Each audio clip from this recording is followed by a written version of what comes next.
এই switch board থেকে আরম্ভ করে সব কিছু করে পরিষ্কার করেছি।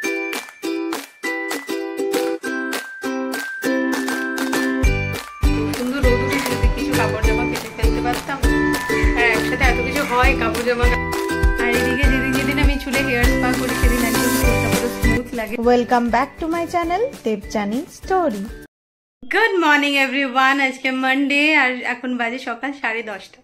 তো আমি সকাল সকাল উঠে পড়িয়ে চলেও এসেছি। আর যাওয়ার সময় তো ফল টল খেয়ে গেছিলাম, একদম ভোরবেলা যাওয়ার কথা ছিল, কারণ আমি জানতাম মাসি আসবে। তো মাসিকে কালকে ফোন করেছিলাম, মাসির অবস্থা বুঝে আমি বললাম তুমি আরও 2 দিন রেস্ট নাও, একদম প্রপার সুস্থ হয়ে তারপরে এসো। তো ওই জন্য আমি আজকে একটু লেট করেই গেলাম, মানে লেট বলতে 8:30 নাগাদ গেছিলাম। তো যাই হোক 10:30টায় এসে আর সকাল থেকে ফল টল খেয়েছি, এখন খিদে টিদে কিছুই নেই। আজকে রান্না বান্নারও কোনো ঝামেলা নেই, কালকে মাংস করে রেখেছি, তো আজকে চিকেন ভাত এইসব হয়ে যাবে। এছাড়াও সবজি আছে, তো রাতের জন্য ভাবছি আলু ভেন্ডি ভাজা এগুলো টুকটাক কিছু বানাবো, ভাত তো বানাতেই হবে, তো এগুলো করব। আর এমনি খুব বেশি কিছু রান্নার আজকে নেই। আর অভিজিৎ আসবে কালকে, ওকে এখনো অবধি ফাইনাল আছে যে ও কালকে সকালে আসবে, কারণ আজকে রাত্রেবেলায় ওকে আমি আসতে বারণ করলাম। সারা রাত জার্নি করবে, আমারও ঠিকঠাক ঘুম হবে না, চিন্তায় চিন্তায় ওরও ঠিকঠাক ঘুম হবে না। তো ওই জন্য বললাম যে তুমি কালকে একদম সকালে এসো। তো এই হচ্ছে আপডেট সকাল থেকে। আর আমি এখন টুকটাক কিছু এডিট তো আমার কালকে রাতে করে সময় অনুযায়ী আমি একদম শিডিউল করে দিচ্ছি। আর ভালোও লাগছে বেশ, লাস্ট 3 দিন ধরে খুব পাংচুয়ালিটি মেনটেন করছি ইউটিউবে। মানে আগে যেটা মেনটেন করতাম, আগে প্রত্যেক দিনেরটা রাত্রেবেলায় করে তারপরে শুতাম, তো এখনও সেটাই করছি। তো সকাল থেকে উঠে অনেকটা হেডেক কম থাকে। আর এখন টুকটাক আমার কিছু কাজ আছে, সেগুলো মিটিয়ে ভাবছি যে রান্নাঘরটা আজকে পরিষ্কার করতে হবে। মানে মাসি রান্না করে না, আর মাসি রান্না করার পরে মাসি নিজেই টুকটাক পরিষ্কার করে যায়, বাট ওই ডিপ ক্লিন ব্যাপারটা হয় না। আর ভীষণ তেলচিট করছে ব্যাপারটা, আর আমার একদম এগুলো পছন্দ হয় না। তো ওই জন্য আমি ভাবলাম যে কাল, আসলে আমি নিজে এতদিন তো ঢুকিনি না, মানে ঢুকিনি বলতে ঢুকেছি দেখেছি, বাট সেইভাবে করা হয়নি। আর এখন এনার্জিও পাচ্ছি, তো আমি ভাবলাম যে না আজকে করে ফেলি, কারণ মাসি আস্তে আস্তে এখনও 1-2 দিন লাগবে। আর আমি খুব বেশি নোংরা থাকলে আমি নিজেও রান্না করতে পারি না। কালকেও অনেকটা করেছি, আজকে পুরোটা ভাবছি একদম ডিপ ক্লিন করবো, যেটা আমি মান্থলি 2 দিন করে করতাম। মাসিও করে, বাট আমার আর মাসির দুজনের করার মধ্যে কোথাও একটা ডিফারেন্স থাকে, এটা সবাই বোঝেন। তো দ্যাটস ইট, এখনো অবধি এই আপডেট। আমি টুকটাক কিছু কাজ সেরে ফেলি, তারপরে ওই দিকের কাজটা করতে হবে। তো চলো টাটা। তো এখন প্রায় 1:30 বাজে, আমি এতক্ষণ ধরে কাজ করছিলাম, পুরো জামা টামা সব ভিজে গেছে আমার, এই জামা টামা। আর এই পুরোটা ক্লিন করতে আমার 1.5 ঘন্টা সময় লেগে গেল, দেখাচ্ছি। ও ঝা চকচকে করে দিয়েছে একদম। এগুলো পুরো না তেল হয়েছিল, মানে ইউজ করে মাসি মোছেও, বাট স্টিল এইভাবে তো কেউ করবে না না। আর 1.5-2 ঘন্টা টাইম লাগলো। পুরো ওই 12টা নাগাদ থেকে শুরু করেছিলাম, দিদি ভাই মা সবাই লাইনেই ছিল, এতক্ষণ কথাই হচ্ছিল। তো এভাবে ফোনটা স্ট্যান্ড করা থাকে, আমি নিজের মতন কাজ করি। আর পুরো 12টা থেকে 1:30, এখনো 1:30 বাজেনি, 1:15, ওই 1 ঘন্টা 15 মিনিট লাগলো শুধু এই পুরো পরিষ্কার করতে। দেখো পুরো ক্লিন করে আমার এখন নিজেরও শান্তি। আর একটা জিনিস, এখানে যা বাসন কিছু থাকে যেগুলো ইউজ হয় না খুব বেশি, মানে ডেলি ইউজ হয় না, সেগুলোতে তেল পড়ে গেছিলো, অ্যান্ড সেগুলো আমি সমস্ত ক্লিন করলাম। ওখানে মানে আমার হাতের গ্লাভস টাভ সব কিছু ক্লিন করলাম। এমনি মাসি এগুলো যেগুলো থাকে, যেটাকে স্পুন রেস্ট বলে ওটা, আর এছাড়াও ওগুলো মাসি টুকটাক ক্লিন করে দেয়, বাট যেগুলো ইউজ হয় না সেগুলো মাসির কাজও না সবগুলো নিয়ে ধোয়া এগুলো করা। মাসি যেটুকু করার করে যায়, বাট আমি না হাত দিলে হয় না, মানে মনের শান্তি হয় না। এই সুইচ বোর্ড থেকে আরম্ভ করে সব কিছু করে পরিষ্কার করেছি পুরো। এবার আমাকে আজকে হেয়ার স্পাও করার ছিল, তো হেয়ার স্পা করবো, আমার অনেক সময় লাগবে। স্নান করব, পুজো করব, তারপরে উঠে খাবো, ততক্ষণ ভাতটা বসিয়ে দিয়ে যাবো। তো এখন বাজে 2টো, আমি জাস্ট এই স্নান টান করে উঠলাম, স্নান পুজো সব শেষ। আর দেখায় বাইরে কি সুন্দর লাগছে আকাশটা, দেখুন বেশ একদম রোদ ঝলমল করছে। একটু আগে বৃষ্টি হচ্ছিল, আবার রোদ ঝলমল করছে, ভালো লাগে দেখতে বৃষ্টির পরে আকাশটা দেখতে।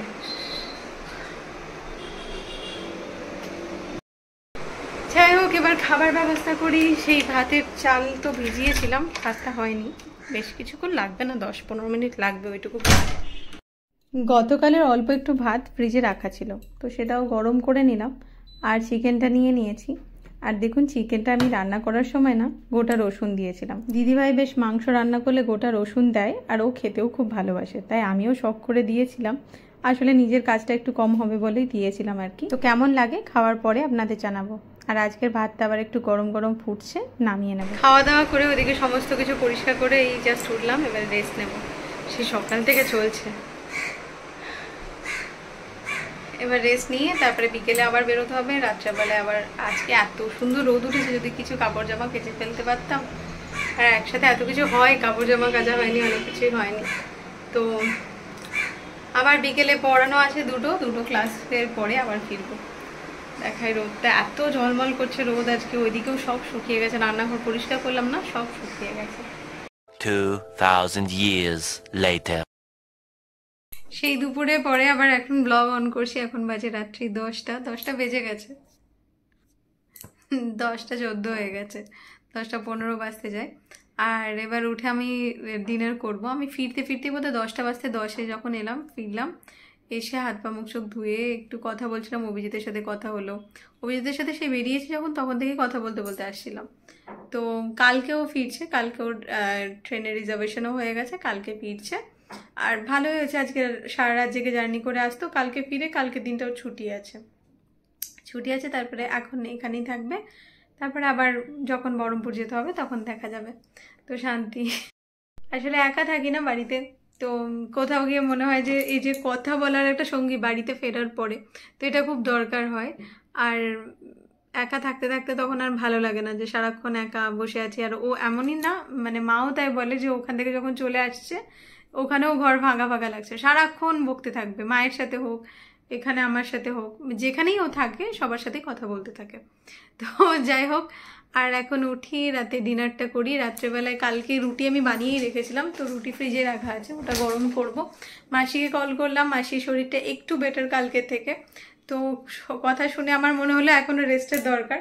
তো আমি বললাম যে কালকে দিনটা রেস্ট করো, কাল পরশু রেস্ট করো। তো মাসি বলে দেখি কালকে দিনটা রেস্ট করে যদি একটু ভালো থাকি তাহলে পরশু দিন যাবো। আমি বললাম আমি তো এখানে সব করে নিচ্ছি ঠিকই, শুধু প্রবলেম হচ্ছে ঘরটা আমি মুছতে পারি না, এই হয়ে যাচ্ছে সমস্যা।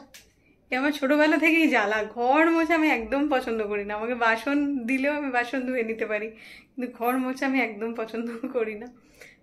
তো যাই হোক, মাসির কথা এখন ভেবে লাভ নেই, এখন যাই ডিনারটা করব। আর সেই পড়াতে বেরিয়েছিলাম, সেই তখন আর মানে ব্লগও করা হয়নি, কারণ ছটপট উঠে ঘুমিয়ে গেছিলাম। তাও ঘুমটা এসেছিল একদম 4:30 বাজার একটু আগে করে। তো 15-20 মিনিট একদম ঘুমিয়ে যাওয়ার পরে ওই অ্যালার্ম বন্ধ করে আরও 10 মিনিট ঘুমিয়ে গেছিলাম। তো উঠে তাড়াতাড়ি করে রেডি হয়ে বেরিয়ে গেছি, সেই যে বেরিয়ে গেছি। আর তারপরে আর ব্লগ করা হয়নি, নয়তো আমি বেরোনোর আগে একবার ব্লগ করেই যাই। রুটি আমি করে ফ্রিজে রেখে দিয়েছিলাম, আর সেই রুটিটাই গরম করে নিয়েছি, তাতে আবার ঘিও মাখিয়ে নিয়েছি। রুটিটা দেখতে এরকম হয়েছে, যদিও আমার নিজের হাতের রুটি, তাই আমার খেতে ভালোই লাগবে। অনেকদিন পরে রুটি বানাচ্ছি তো একটু ট্যাড়া ব্যাকা হয়েছিল। আর মাসির বানানো এই আলু পটলের তরকারিটা আজকে আমি শেষ করলাম।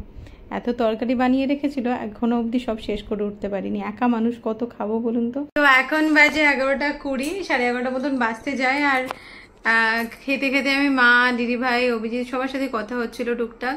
তো কথাটা বলে নিজে ফ্রেশ হয়ে ঘরে এলাম। এবার আমার নাইট কেয়ার রুটিন এখনো বাকি আছে, আমি কিছুই ময়শ্চারাইজার দিইনি। এসে ছটপট এডিট করতে বসে গেছি, কারণ একটা পুরো একদম একটা স্পার্কে চলছি না।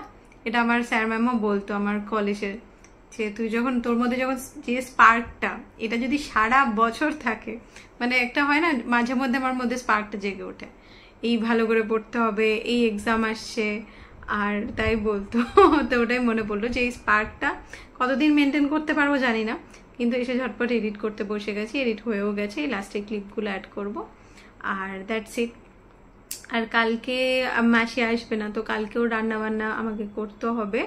আর কি কি করব সেগুলো আগে থেকে আমি ডিসাইড করে নিলাম, তো সেই হিসাবে বাজার করে আনবো। অভিজিৎ আস্তে আস্তে হয়তো 11টা 11:30 এরকম কিছু বাজবে, তার আগে আমাকে চলে আসতে হবে। তার আগে চলেই আসবো, কারণ আমার স্টুডেন্টের তো স্কুলও আছে। তো সকাল সকাল যাবো, পড়িয়ে চলে আসবো, আর টুকটাক কিছু বাজারও করে আনবো। আর এই হচ্ছে আপডেট। নিজের কথা বলতে পারছিলাম না, এসি চললে না মুখটা পুরো ড্রাই হয়ে যায়। আর আমার এখন নাইট ক্রিমটা ইউজ করি, নাহলে একদম মুখটা পুরো ড্রাই হয়ে লাগছে ভীষণ। নাইট ক্রিমটা মাখার পরে না পুরো শান্তি লাগে। আর আমি অনেক দিন ধরেই এই নাইট ক্রিমটা ইউজ করছি, এই ডট অ্যান্ড কিয়ের। খুব ভালো, মানে এটা তো আমার যেটা আছে এটা হচ্ছে ড্রাই স্কিনের জন্য, তো এটা খুব ভালো রেজাল্ট দিয়েছে আমাকে।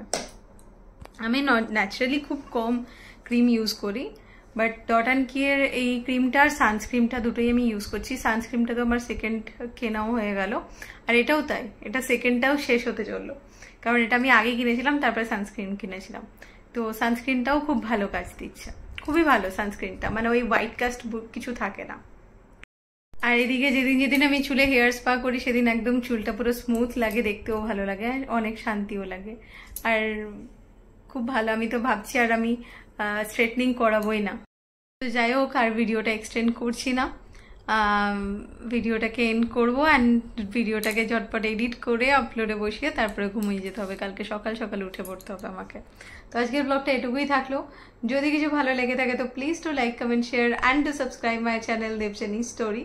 কাল দেখা হচ্ছে নতুন একটা ব্লগের সাথে, ততক্ষণ আপনারা সকলে ভালো থাকবেন, সুস্থ থাকবেন, আর সকলকে ভালো রাখবেন। চলুন, টাটা, গুড নাইট।